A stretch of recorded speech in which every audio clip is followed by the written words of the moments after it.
अस्सलाम वालेकुम, कैसे हैं आप लोग? खैरियत से हैं? ठीक है। मैं जमाल शफ़ी एमजेएस एस्ट्रोलॉजी में आपको वेलकम करता हूँ। 2024 टॉरस वालों के लिए मार्च का महीना कैसा रहेगा? अच्छा, इसको थोड़ा-सा 2 हिस्सों में डिवाइड करते हैं। मैं केयरफुल रहने वाली डेट्स भी बताऊँगा, हर महीने होती हैं, कभी 5, कभी 4, कभी 6 और वो एक साइकिल होता है मून का। जब भी स्पेशली मून 6th, 8th या 12th हाउस में जाता है तो प्रॉब्लम करता है। तो मार्च के महीने में टॉरस वालों के लिए स्पेशली क्या चीज़ है और थोड़ा-सा केयरफुल रहकर भी चलना है। देखिए, आपके सेकंड हाउस और आपके फिफ्थ हाउस यानी कि आपका बोलना और आपकी सेविंग्स और फिफ्थ हाउस यानी कि आपके जो लव लाइफ है या चिल्ड्रन हो गए, इनकी तरफ से ये थोड़ा-सा एहतियात करने का टाइम है, ठीक है? और ये 5 अप्रैल तक थोड़ा-सा एहतियात करने का टाइम है, क्योंकि एक जो मरकरी प्लैनेट है वो डिवलेटेड हो जाएगा। इसको बेसिकली इसको हम यूँ कहते हैं कि ये नीच का हो जाता है, यानी कि डिवलेटेड हो जाता है। तो थोड़ा-सा केयरफुल होके चलें इस टाइम में। दोस्तों के साथ शदीद किस्म का कोई झगड़ा नज़र आ रहा है या कोई ऐसी बात हो सकती है कि दोस्त आपको गलत मशवरा दे सकते हैं या मिसगाइड कर सकते हैं या मिसयूज़ कर सकते हैं। तो इसमें रहते हुए ख़्याल रखें और कोई अगर प्रॉपर्टी से रिलेटेड काम है तो उसको थोड़ा-सा डिले कर दें और इसमें कोई शक नहीं है। गलत जगह पैसा गलत तरीके से पैसा आता हुआ भी नज़र आ रहा है, लेकिन उसमें प्रॉब्लम भी नज़र आ रही है और पैसा एकदम जाता हुआ भी नज़र आएगा। कहीं कोई अगर इन्वेस्टमेंट करनी है तो थोड़ा इस टाइम में वेट कर लें तो ज़्यादा बेहतर है, क्योंकि आपके दूसरे घर यानी कि पैसे के घर का लॉर्ड जो है, यानी कि लॉर्ड ऑफ द सेकंड, वो डिप्लीटेड हो जाएगा 6-7 मार्च से लेके 4-5 अप्रैल तक। तो इस टाइम में अपनी सेविंग्स के साथ, अपने बोलने में, दोस्तों के साथ झगड़ा या आपके सिबलिंग्स हो गए, बड़े बहन भाई हो गए, उनके साथ झगड़ा नज़र आ रहा है। और मैं इसमें ये भी कहूँगा कि हाँ, एक चीज़ बहुत अच्छी है कि कोई फ़ॉरेन से रिलेटेड अगर कुछ काम है तो इसमें, क्योंकि मार्स प्लैनेट एक्सॉल्टेड है, तो कोई यहाँ से बैठ के अगर कोई बाहर कमा रहा है या वैसे ही कोई मुल्क से बाहर है तो उसके लिए फिर एक बेहतर टाइम चल रहा है। लेकिन कोई अगर जो अगर पाकिस्तान में ही पैदा हुआ है और कहीं बाहर से अगर कुछ पैसे कमाता है या बाहर कोई फ़ॉरेन करेंसी या फ़ॉरेन, तो यहाँ से रिलेटेड कोई थोड़ी-सी प्रॉब्लम नज़र आ रही है। एहतियात के साथ चलें। देखें, किसी किस्म की कोई ज़िम्मेदारी नहीं लें किसी की। कोई अगर डॉक्यूमेंटेशन से रिलेटेड कुछ काम है, डॉक्यूमेंट्स के साथ थोड़ा-सा एहतियात के साथ चलें। किसी की कोई ज़िम्मेदारी नहीं लें। और अगर कोई स्टूडेंट है, उसको कोई हायर एजुकेशन कर रहा है या इवन कोई नॉर्मल जो स्टडीज़ कर रहा है, उसके लिए टाइम थोड़ा-सा मुश्किल हो सकता है। एहतियात के साथ ये अपनी एजुकेशन को कोशिश करें कि एक्स्ट्रा एफ़र्ट करने की कोशिश करें। बहरहाल दोस्ती का थोड़ा-सा ध्यान करें। हो सकता है, क्योंकि आपके 9th हाउस में मार्स एक्सॉल्टेड है, कोई रिलीजियस ट्रैवलिंग, कोई फादर की सपोर्ट, कोई ऐसी चीज़ भी नज़र आ रही है। तो ये एक बड़ा पॉजिटिव साइन है। अच्छा, मैं इसमें एक चीज़ थोड़ी-सी, ये बड़ी इंपॉर्टेंट चीज़ है जो मैं ये आपको बताने लग रहा हूँ कि देखें, मैं ये कहूँगा कि ख़ास तौर पे फीमेल्स थोड़ा-सा एहतियात के साथ रहें इस टाइम में, क्योंकि उनके जो 8वें घर का मालिक है, यानी कि जो 8th हाउस के घर का मालिक है, वो जुपिटर 12वें घर में है।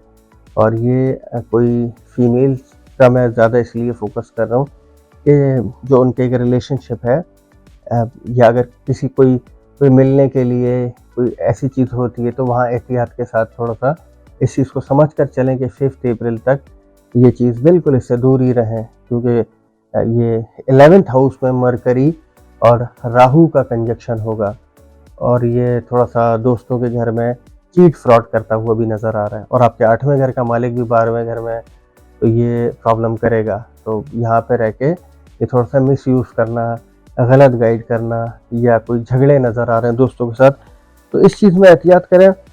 बाकी मैंने आपको बताया कि प्रॉपर्टी से रिलेटेड ये इस टाइम में प्रॉपर्टी से रिलेटेड अगर कुछ काम करें तो कोशिश करें कि 6, 7, 8 मार्च से पहले उसको कर लें।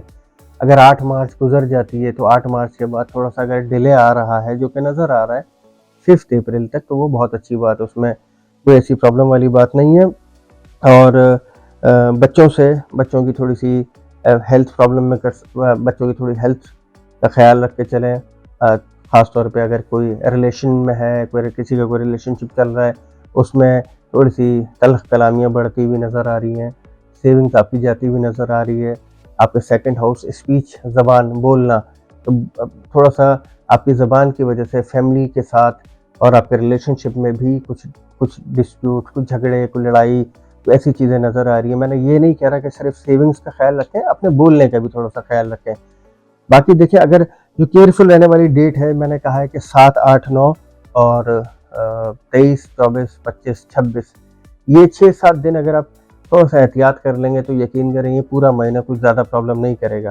मैंने कहा है कि जिनका ताल्लुक बाहर से है वो बिल्कुल अपने एक हद तक बहुत हद एक एक बेहतर टाइम है उनके लिए। लक का आपको बड़ा सपोर्ट नज़र आ रहा है क्योंकि आपके 9th हाउस में एक्सॉल्टेड हुआ हुआ मार्स बैठा हुआ है, जो कि 3rd हाउस को भी देख रहा है, 4th हाउस को भी देख रहा है। थोड़ी-सी मदर की सेहत का ख़्याल रख के चलें और बाकी दोस्तों के साथ मैं बार-बार इस चीज़ को रिपीट कर रहा हूँ कि दोस्तों से झगड़ा या दोस्तों की तरफ से कोई ऐसी चीज़ जो आगे चल के आपके लिए नुकसान का बायस हो सकती है, या ऐसी चीज़ें सिबलिंग्स को भी लेके मैं ये कहूँगा कि उनके साथ थोड़े से झगड़े नज़र आ रहे हैं, फैमिली के साथ थोड़ी-सी डिस्प्यूट्स नज़र आ रही है सिर्फ़ आपके बोलने की वजह से। तो कोशिश करें कि अपने बोलने से पहले एहतियात के साथ बोलें। बाकी उसके अलावा ये जो केयरफुल रहने वाली डेट्स मैंने आपको बताई हैं, 7, 8, 9 और 23 से लेके 26 तक, अगर इन डेट्स पे आपने काबू पा लिया है, ये बेसिकली जब भी मून 6, 8, 12 में जाता है तब ये प्रॉब्लम करता है। तो अगर इन डेट्स में आपने कोई नया काम स्टार्ट किया तो प्रॉब्लम करेगा, किसी से मिलना हो, कोई मीटिंग हो, तो उसको जितना डिले कर सकते हैं तो ये आपके हक़ में बेहतर होगा। बाकी ये मार्च का महीना आपका है। लेकिन एक चीज़ जो बहुत अच्छी नज़र आ रही है मुझे अप्रैल के बाद, वो भी अप्रैल का जो लास्ट वीक होगा, यानी कि 25-26 अप्रैल के बाद से, तो वो जो आप बहुत ज़्यादा एक स्ट्रेस फेस कर रहे थे, प्रॉब्लम फेस कर रहे थे, तो वो चीज़ों में आप किसी हद तक बाहर आ जाएँगे। और मैं ये ज़रूर कहूँगा कि अभी थोड़ा-सा डेढ़ 2 महीने, तकरीबन डेढ़ 2 महीने, ये थोड़ा-सा एक स्ट्रेस का टाइम है। चीज़ें नो डाउट बहुत बेहतर नज़र आ रही हैं अप्रैल के बाद, क्योंकि जुपिटर का ट्रांज़िट होगा और वो आपके 12th हाउस से निकल के 1st हाउस में आ जाएगा।